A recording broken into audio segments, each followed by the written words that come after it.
తెలుసా? లోకమందున్నటువంటి భ్రష్టత్వము నుంచి మనం విడిపించబడాలి. దేవ స్వభావములో పాలువారవ్వాలి. ఇవి రెండు హ్యాండ్ ఇన్ హ్యాండ్ జరుగుతాయి.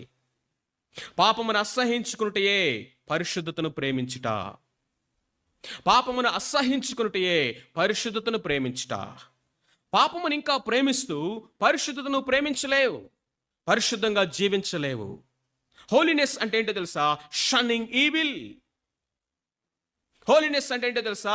Hating sin. That is the definition. దేవుని భయము నెరిగి పాపము చేయకుడు అంటున్నాడు.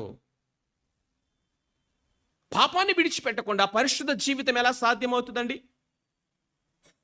పాపాన్ని అసహించుకోకుండా పరిశుద్ధతను ఎలా ప్రేమిస్తాము? దైవ స్వభావము, ఈ దేవుని యొక్క స్వభావం ఏంటంటే ఆయన అంటున్నాడు, నేను పరిశుద్ధుడను. That is the nature of god. ఆ దైవ స్వభావములో మనం పాలువారగుటకే దేవుడి వాక్యాన్ని ఇచ్చాడు, దేవుడి వాగ్దానములు ఇచ్చాడు. కొరింథీయులకు రాసిన మొదటి పత్రిక 7:1 చదవండి. కొరింథీయులకు రాసిన